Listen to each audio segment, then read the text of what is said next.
Un sfat? Da. Să nu se buji de flori. Adică dacă lucrezi în construcții, chiar și în sângerii, faci cu mult mai mult. Obișnuiam să le aranjez singur acasă. Florile din grădină, știți, fac buchete, să le pregătesc pentru zile de naștere. Eu spuneam că dacă nu s-ar ofili florile, ar fi o afacere foarte frumoasă. Trebuie să o părești ca ea să stai mai mult timp. Da, dacă și vânzările ca în luna august, eu pot să mai deschid vreo câteva florării. Care este floarea dumneavoastră preferată? A mea? Da. Așa e care se vinde cel mai mult. Dar care e farmecul cu vă plac eu stonele, ce au ele? La mai mulți oameni am văzut că îi place. Sunt băieți, Așa. eu la fete, nu știu, am 10.000. Se achită salarii, da? Da. Dumneavoastră vă mai rămâne ceva? Așa are business, știi? Client cu ei și ăla are și bani. Un client poți să aducă alți 10, dar un client nemulțumit poți să-ți iei 20. O florărie a dumneavoastră doriți sau nu? Da, cândva în viitor, sigur. Suntem la o florărie, raionul Sângerei, da? Raion este? Da. Raion Sângerei, Da. orașul Sângerei. Orașul. În oraș. De cât timp sunteți deschiși? Suntem florărie pe loc, e de 20 de ani, aproximativ. 20 de ani. Da, Wow. da. Asta a început mătușa cu moșul meu, pe urmă Așa. sora mea și pe urmă am o altă sora mea și eu cu sora mea, adică ne ocupăm cu magazinul în prezent. Vă aduceți Ne- aminte începuturile? Da, 20 eu de ani, undeva adică- stabil, cum lucrez la florărie, adică stabil, administrator din februarie undeva. Ianuarie, februarie anul ăsta. Așa, am înțeles. Da, și surorile mele s-au ocupat în trecut, dar ele și cu decor, adică ne ocupăm. Și evenimente. Cum ați ajuns dumneavoastră să administrați? Eu lucram la construcții Așa. și am avut un accident și am stat 3 luni în gips. Asta a fost anul trecut, în august. Accident cu mașina sau... Nu, am de pe un acoperiș, m-am alunecat și am căzut. Și am stat în gips vreo 3 luni și după asta am trebuit ceva să lucrez în construcții, oricum nu mai putem. Și în perioada aceea taman sora mea, care s-a lucrat la magazin, s-a căsătorit. Așa. Respectiv, n-avea timp să duc să iei floare, să o aducă, să... Și în perioada aceea am făcut permisul la mașină. Tot în perioada aceea, în tare scurt timp, m-am apucat și de reparații. Deci era total diferit față cum vedeți amul. Și, da, asta e. E un avantaj, dacă erați în construcție și reparația o măr altceva. Da. Făcut designer, ceva, făcut planul sau? Nu, tot făcut de mine. Design, tot. Și erau reparații, că la noi s-a făcut trotuarul frumos așa. Și dacă rămâne tot vechea, oricum, amul trebuie și frumos.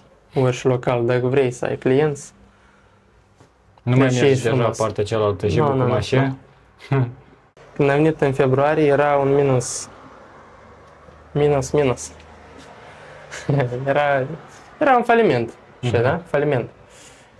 Și până în momentul actual, noi suntem pe zero, da? Când ești plus up. Dar într-o florărie, din ce cauză poate să ajungă în minus? Poți să ajung în minus, zic că era și februarie. Așa, Automat atunci erau multe flori, adică adesea din Olanda, știi? așa. Automat o cumperi scump, dacă nu se vinde, poți să meargă la pierderi. Foarte mult. Câteodată și la bază, furnizorii primesc floare ră, știi? Chiar eu o aduc și așa din Olanda chiar eu primesc ră. Asta că ei nouă nu trebuie să ne dă ră, știi? Dacă câteodată să nimerești. Și se întâmplă cazuri că primim flori chiar rele, știi, de la bază. Se întâmplă, iarna. Iarna, nu vara, florile sunt frumoase, chiar și în Olanda. Stare frumoase. Super. Da. Și da, pierderile de flori, asta și al mai mult, cred că. Și probabil și administrarea nu era wow, știi? Nu prea avea nimeni grijă. Și am venit eu și Dar tot cum s-a rezolvat. dumneavoastră vindeți sau doar administrați? eu administrez, te dat și vând. Așa. Când se întâmplă și când fetele nu pot, eu vin și vând. Dumneavoastră sunt angajate. Da. Și Să achită salarii, da? da. Dumneavoastră vă mai rămâne ceva? În luna august a rămas. Mai departe să vedem. Am înțeles. Până din februarie? Din februarie a ieșit pe zero până la momentul actual. Așa. Dar mă să văd ce să fac până la 8 martie. Dacă până la 8 martie rezist tot în timpul ăsta, înseamnă că e gine. Așa. Înseamnă că se prinește. Dar însăși partea de denumire, rebranding, când s-a făcut? Partea de denumire a fost Flowers Decor. Așa. Sora mea care a cumpărat magazinul la mătușa mea, eu am început și cu decorul și cu florile. Dar nu e florărie petale. Așa. De unde denumirea acum a apărut? Sora mea a pus-o. Am înțeles. Dar concurența Decor cu florării mare? Spate florării. 4. Că Da, 4. mergând pe drum am mai văzut că mai sunt careva buticuri de Da, florării. 4, dar și mai vechi, adică cred că e asta. E un Exact. avantaj că e de 20 de ani și oamenii deja Da, cunosc da. și vin? Da, pentru că oamenii știu că taman în locul ăsta sunt flori, adică oprirea și flori, nu zic, la oprire la flori, știi? Super. Și e un avantaj, pentru că, știi cum, într-o locație, într-un butic, au fost acolo cafenea, au fost cărți, au fost pixuri, Xerox și au mai fost și pe urmă florărie și apar se închide și apar, dar la noi adică e stabil, au fost doar flori. Am înțeles. Și cred că este un avantaj. Într-adevăr, locația e bună, că e la trecere, adică oamenii direct Da, trec și da. poate să intre undeva în dos, undeva unde trebuie să... Da, teritoriul asta, avantajul e, Așa. școala e aproape, liceul teoretic Olimpic. Așa. Știu, 1.500 dacă nu mă greșesc de copii. E 31 mai, 1 septembrie, știi, e aproape de florărie. Amu e aproape de parc, Așa. e aproape de toate statuile astea sau monumentele, da? Un singur dezavantaj, parcarea alea, că e trecerea, știi? M-am stărit să pun stecle aici, merg oamenii pe drum, seara, trotuar, și se opresc acolo, se uită la flori, știi? Zic mai departe. Doar lumina o lăsat prins seara în frigider. Super. Aici câți metri pătrați sunt? Da, că și vreo 4-6. În jur la 20-30. Da, cam așa, cam așa. E de ajuns spațiu sau mai este Nu, nevoie? spațiu e mic, dar doar dacă pentru flori de buchet Așa. ne va ajunge. Dacă să aducem și flori de cameră și cu heliu, baloane sau să aducem și ceva în vânzare, eu am vreo simplu să aduc în stoc și veze, de sticlă și lumânări, adică să se vândă, știi? Mai multe. Accesorii. Spațiu cam e limitat. Am înțeles. Dar oricum puțin l-am mărit după ce am făcut reparații. Nu erau Acolo aranjate. umplu e și frigider făcut, da? Da, și ala e frigider. Ele stau la 7-8 grade, cam așa stau florile. Ele țin E mai mult. important să fie frigider, da? Da, foarte important. Mai ales e o stomă, e o taie, trebuie să o pui deodată în apă și la rece, că altfel îți vestejești tare. Ne bazăm mai mult pe flori de buchet. Așa. Florile de veci le aducem pentru că suntem în oraș. Dacă am 5 șneu, apoi am putea să ne ocupăm doar cu florile de buchet. Pentru că la florile de veci, practic, nu câștigi, ele se scumpi ca preț să le cumperi Așa. și de câștigat câștigi puțin. Mai mult la florile de buchet și ambalaje este. Poate fi împachetate. Buchetul făcut la alegere. Da. Astea sunt florile care sunt preferate de clienți sau dumneavoastră decideți? Da, m-am adus flori mai deschise, Așa. pentru că lunile trecute am luat și de-astea mai închis, știi, culori. Și nimeni nu le lua. Adică te ține culoare albă, roz pal, s-o terminat, știi, că mă uit în roze, nu. Și am luat numai de-astea. Deci că închis nu prea și culoare închis. Da. Deja baloane, da? Da, baloane cu heliu sunt. Așa. În curând o să fie și alte accesorii în vânzare. Este important să mai adăugați câte ceva din Da, accesorii? da, la florărie, de obicei ce am observat eu în perioada asta, Așa. vindem flori de ghiveci, de buchet, dar dacă poți să aduci și alte servicii, da, pentru, de exemplu, zile de naștere, evenimente, să te duci, să faci surpriză la domiciliu, știi cum faceți voi? Apoi, da, trebuie să ai mai multe servicii, care să le faci în afară de, da. Faceți și surpriză, da? Surpriză încă nu. Așa. Urmează o colaborare să facem cu cineva care să ocupe ei cu asta, Super. dar noi să fim doar cu florile. Este Da. partea de decor, spuneați, sora se mai ocupă sau nu se ocupă? Avem sora mea se ocupă cu decorul. Și decor Și merg o florile... facem împreună. Este decor din flori vii, el e mai rar, dar e mai costisitor, e mai scump. Dar, la general, facem flori artificiale. Da, facem întreg raion, sângerii, bălți. Bălțul e aproape. Da, bălți tare aproape. Că asta e crezântem moldovenească. Așa. E mai bogată, doar că nu știu din ce cauză. Da. E mult mai sensibil ca asta olandeză. Asta olandeză rezistă tare mult timp. Știi? Dar asta moldovnească trebuie să o opărești, că e opărită, vezi? Trebuie să o opărești ca ea să stai mai mult timp. La ce preț o crenguță? Asta e 25. E jumătate cât așa olandeză. Așa e 50, 45. Dar însă și în general toate florile de unde le aduceți? De unde le procurați angro? Furnizorii sunt și din Chișinău și din Bălți. Nu, Chișinău și Bălți. Mergeți direct dumneavoastră sau? Da, direct eu. Chiar eu le duc. Și acolo pe loc să alegi, independență de ce să... Dai comandă și duci și ai comandă.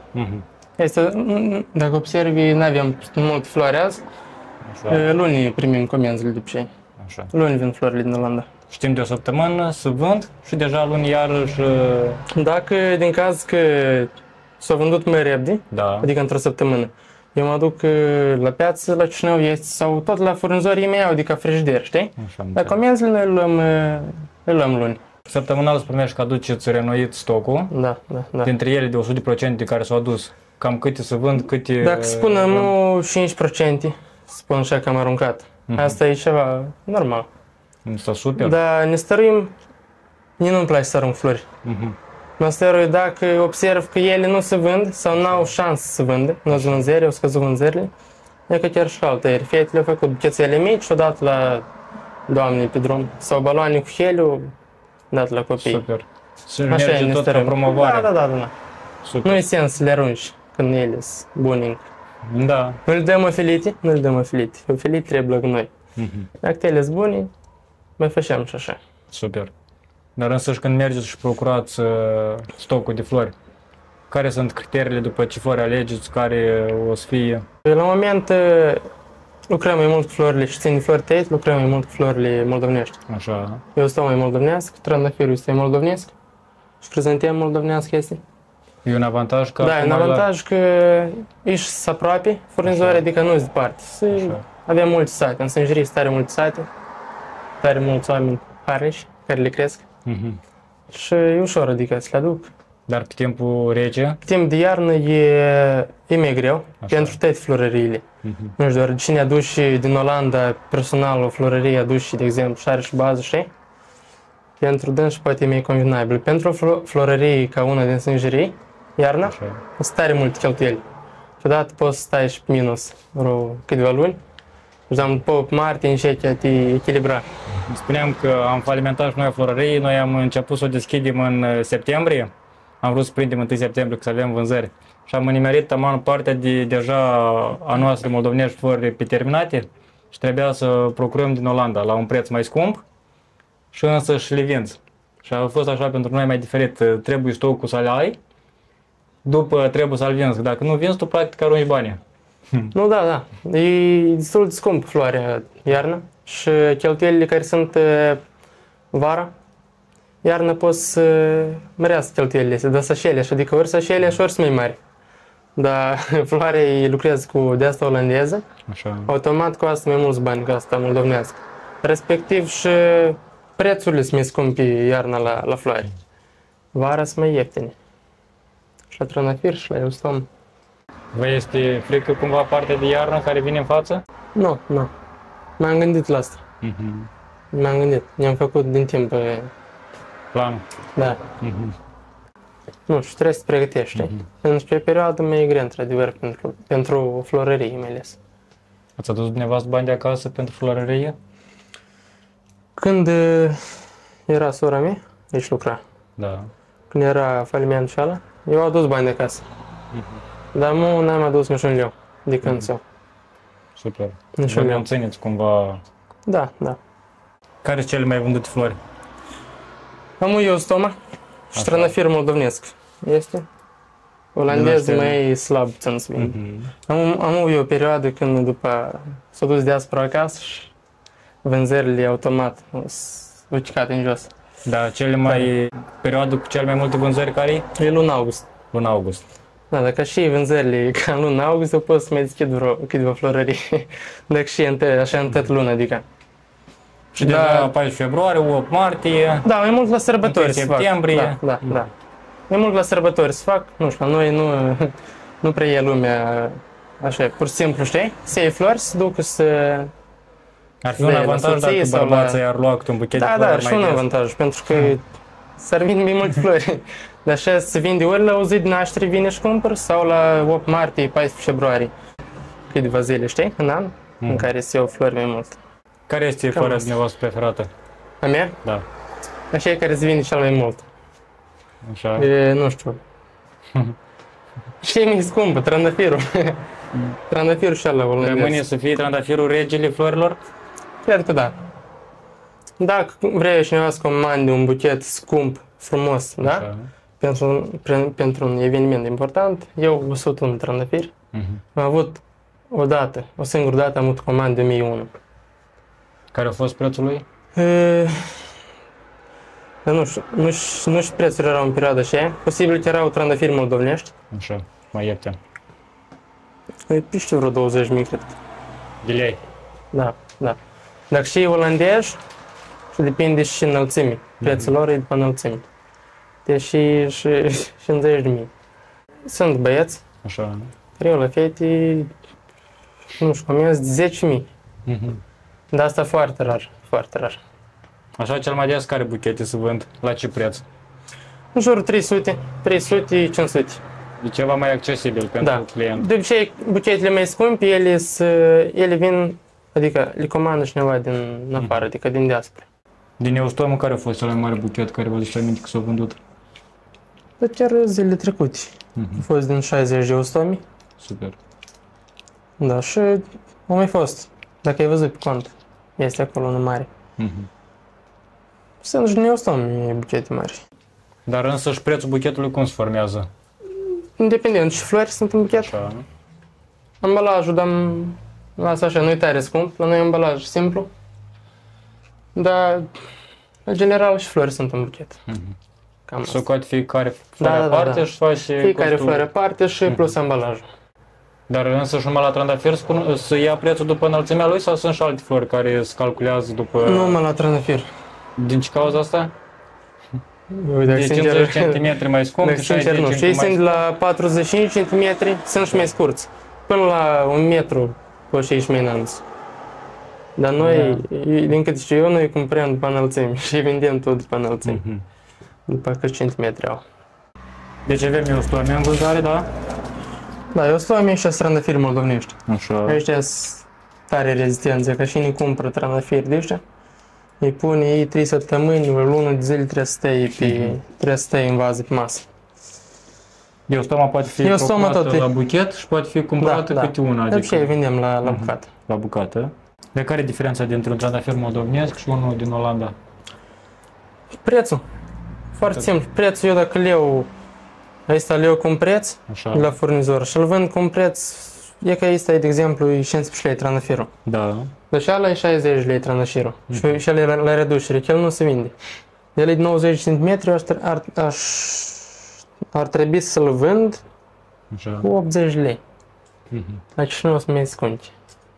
Îmi dăm seama fiecare că dumneavoastră tot trebuie să aveți ceva, nu puteți să cumpărați angro și le vindeți la fel angro. Nu da, nu da. De exemplu, dacă o floare îți cumpără procurați angro cu 15 lei, până la cât poate fi pus ca preț deja în florărie? Uite, 100% precis trebuie să pui la floarea tăiet. Așa. Dacă nu pui 100%, practic nu-ți iese nic. Tu ai chirii, Da. ai impozite, ai salarii, ai contabil, ai comunale. Și cel mai mare procent din banii din vânzare îți duc iar pe floare. Un procent tare mare. Și dumneavoastră trebuie să aveți tot din banii care s-au vândut Da, să mergi să procurați următorul stoc. Da. Și plus că mai sunt niște pierderi, știi? Așa. Și trebuie cumva să le recuperez. Asta că trebuie să vinzi floarea proastă, să nu bagi de asta vestejită sau ură, știi? Așa. S-au întâmplat niște cazuri la noi, când n-am știut de situații. Și buchetul era livrat, l-am livrat eu frumos, știi, era deasupra, dar nu știam și de sub, știi? Era floare vechi. Și respectiv ne-am dus după asta, ne-am cerut scuze cu alt buchet frumos, proaspăt, că altfel nu poți. Un client poate să aducă alți 10, dar un client nemulțumit poți să iei 20. Și rămâne ca concluzie că oricum primul loc clientul trebuie să-i mulțumești. Da. Nu poți cu ochii închiși să vinzi orice. Eu spuneam că dacă nu s-ar oferi florile, ar fi o afacere foarte frumoasă. Că florile e frumos, de o plăcere să lucrezi, să împachetezi, să livrezi emoții, zi de naștere, bucurii, căsătorii, cereri în căsătorii și tot așa, dar însă și este și partea florile se ofilesc. Corect. Și preț 220, ceva micuț frumos, Da, să așa, mai ieftin. 300 și ceva, cam așa este. Da, mulți zic florile scumpi și eu zic acord. Da. Și noi le cumpărăm scump. Sunt careva secrete la care cumpărătorii să le cunoască despre flori, cum să aibă grijă de ele? Da, sunt. Mulți spun că floarea e și înflorită. Da. Dacă nu e o casă, ea nu mai înflorește. Gata, e chic florile și... Asta floarea de vazon. Da, și de vazon și tăietă. Așa? Zic că i-am luat trandafiri și i-am pus și au murit. E ca un exemplu, cumnatul meu, Da. de lui localul. Un trandafir olandez, bine îngrijit, tăiat la timp, schimbat apa. O lună de zile a stat proaspăt în vază, Super. în masă. Adică la trandafir, de exemplu, coada asta e maximal cât poți pe o parte, lui trebuie foarte mult apă și îl pui în apă mult. Așa. Este hortenzia, la moment nu avem hortenzia, e tare repede să o filești, are nevoie de tare mult apă, știi? Dacă o cumperi cu frunză, trebuie să scoți frunzele, o tai frumos, o tai în patru. Ei trebuie apă tot multă, noi îmblem vaza în sus, când avem hortenzii. Ceva de adăugat la apă la flori? Sau nu e nevoie? La astea de Știu că cineva ghiveci, recomanda. uite, la astea la ghiveci, știi, e ca, de exemplu, la floarea asta, Da. apă multă nu-i place, știi? Sunt florile care trebuie îngrijire mai specială. Eu nu știu la teti cum se face, Înțeles. n-am studiat fiecare în parte, dar nu este chiar și o aplicație, scanezi floarea și îți spune teti despre însă. Super. Da, este așa ceva. Orhideea rămâne la fel o floare care clienții o iubesc? Da, da. Ceva așa mai lux. La orice evenimente e parcă... Dar e adevărat că se îngrijește greu? Nu, E ca plicioasă cumva. nu. Însă ghiveciul, după ce o cumperi, trebuie să-l schimbi. Să fie mai mare, să verifici acolo este apa, umiditatea că trebuie să aibă. Nu e mai greu. Dumneavoastră faceți și livrare. Da, livrarea o facem pe întreg raionul orașului Sângerei. În Sângerei livrarea e gratis, o facem. Și, știu, avem livrări și în Bălți, Stelenești, adică oriunde este nevoie, noi încem. Dar cum se întâmplă o livrare? Am De văzut obicei, pe internet, da? da, de obicei ori pe Instagram, Așa. WhatsApp, TikTok, sunt comenzi. Da, noi ne stărim pe Instagram, să lucrăm cu platformele sociale. E important acum în Da, 2025? diaspora comandă, da, e foarte important. Diaspora comandă flori mai mult pe rețele sociale. Super. Da.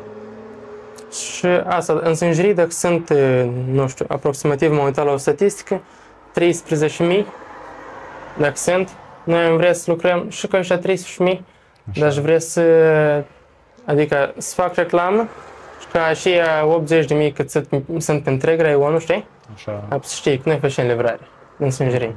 Super. Și noi avem Dumbrăvița, avem Cheșu Vechi, avem mulți sate. În Sângerii 73 de sate, e cel mai mare raion din Moldova. În raion. Interesant, super. Da, eu tot nu știam, dar da, e cel mai mare raion din Moldova. Rămâne doar Și- să promovați, clienți sunt. Da, da. Dar noi facem livrare în orice sat. Dumneavoastră de cât timp ați activați? Eu? Da. De o lună și ceva. Cum vi se pare domeniul? Mie foarte mult îmi place să lucrez cu florile, mi-a plăcut chiar și înainte de asta, dacă sincer. Așa. Obișnuiam să le aranjez singur acasă. Florile din grădină, știți, să fac buchete, să le pregătesc pentru zile de naștere. Și eram și un client foarte fidel la florăria asta până acum. Super. Din client la angajat? Da. Super. Dar așa cel mai greu ce e aici în florărie?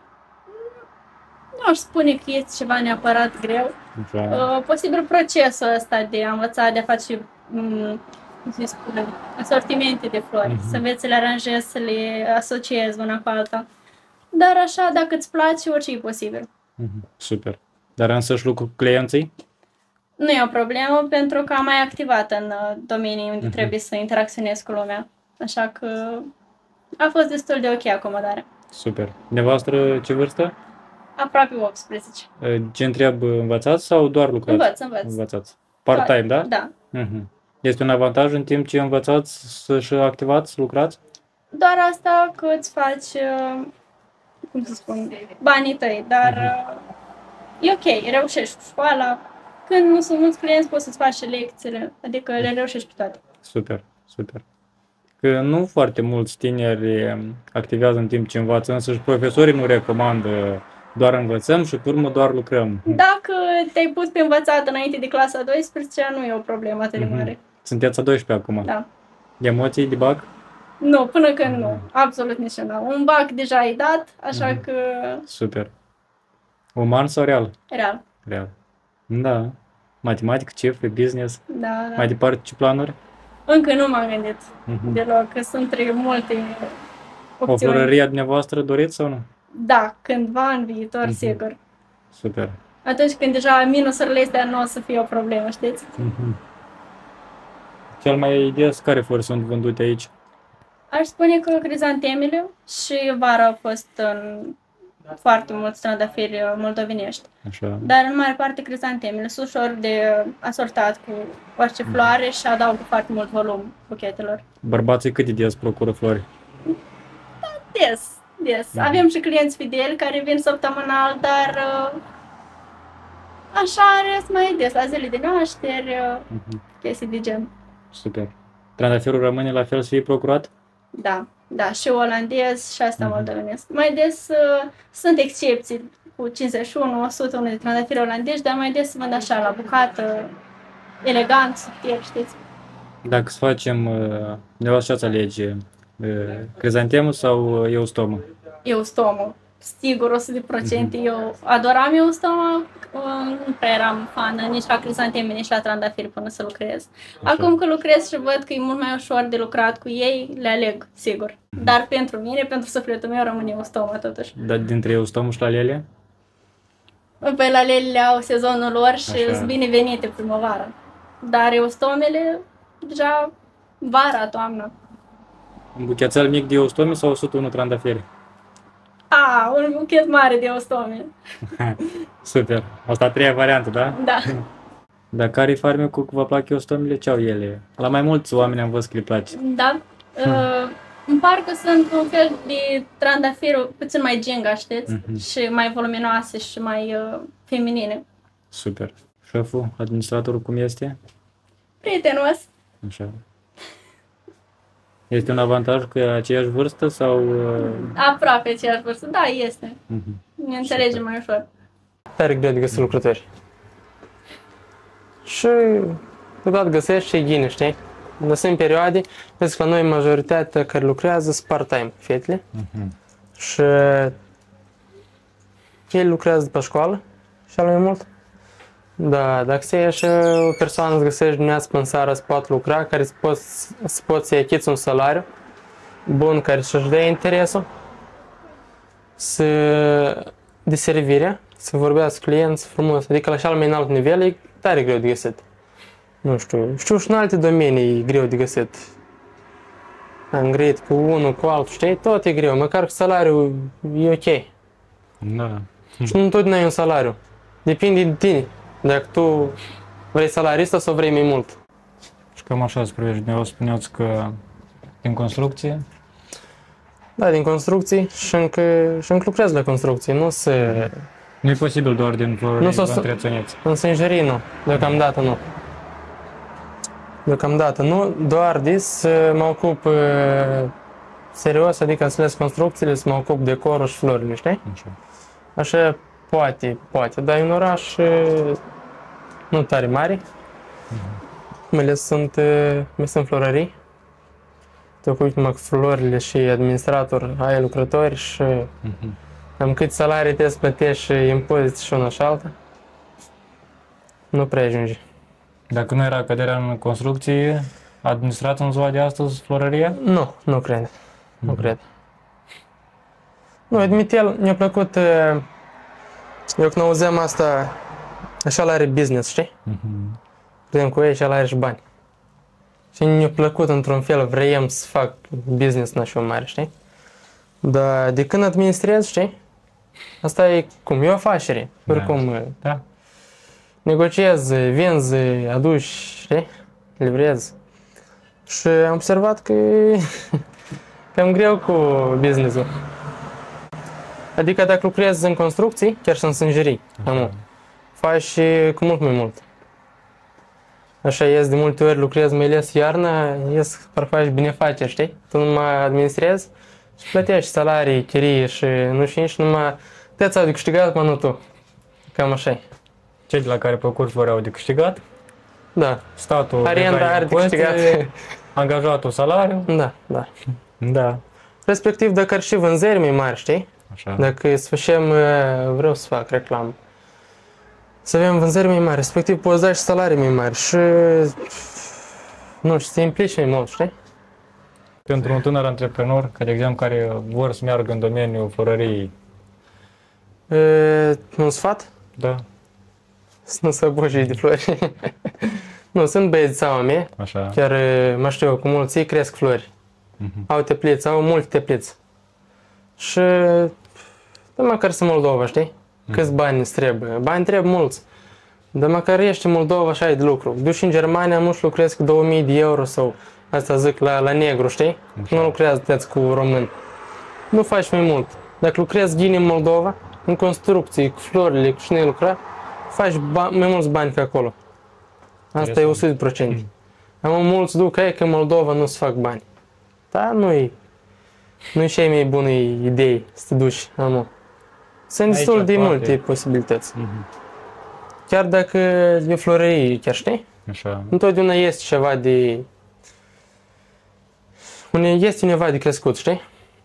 Adică poți să crești. Să nu rămâi la același nivel. Nu știu, cu băieți care îi vreau să vii acasă. așa. Adică cu banii care au făcut acolo să investească aici. Planurile dumneavoastră de viitor care sunt referitor la florărie? Pe viitor eu mă gândeam să deschid altă florărie, știi? În alt oraș. Nu mă mai gândesc la idei și gata. Din ce motive? Nu, dacă vreau adică să dezvolt magazinul, știi? Da. Maximal, să văd cât el poate. Așa. Dacă să văd cât poate el maximal, dacă asta face. Eu mă știu cu mulți care au florării. Da. Și în Belt, și în alte orașe, în nordul țării, știi? La Cineu, nu știu, este cineva. Mulți au închis, Așa. au deschis câteva, știi, florării. Nu tu să le controleze, adică știi, îți duc evidență la fiecare. Și le-am închis. Motivic tot, erau pierderi, sau poate trebuie... E ca eu aici sunt prezent. Eu în toată ziua trec pe aici de 2-3 ori, știi? Văd ce se întâmplă, eu aduc floare, eu descarc, eu... Da. Adică, știi, prin mâna mea te treci. Da, pe viitor mă gândesc că asta să o dezvolt maximal, să văd cât se poate. Din domeniul dat, este posibil deveni bogat. Dacă lucrez singur, da. Doar singur. Da, și dacă aduci și floare din Olanda, tot singur. Eu mă gândesc din și experiență, zic eu asta. Eu cred că da. Cred că da. Doar trebuie de pus la punct toate ca să fie bine administrat. Dacă bine administrat și dacă chiar tu lucrezi, știi? N-ai lucrători, ieși, zici aici. În plus faci și alte servicii. De exemplu, decor, și am mai spus, știi? E posibil. Nu tot lucru e posibil să faci bani când depui stăruința acolo și muncești, știi, mult, lucrezi mult. Așa e. Dacă leși așa, dacă vrei prost să atac și în magazin, știi, simplu care vrea să vândă flori, nu știu, dacă să primească. Înțeles. Deci dumneavoastră florăria, orașul Sângerei, Da, orașul Sângerei, posibil livrare pentru cei care livrăm doresc. întreg raionul Sângerei, Belt, Stelinești Și Telenești. și Stelinești. Super. Dacă nu-i departe, cheamă ne duși. Da, în oraș livrare e gratis, dăm și decor, evenimente, facem. Da. Mulțumim! Plăcere!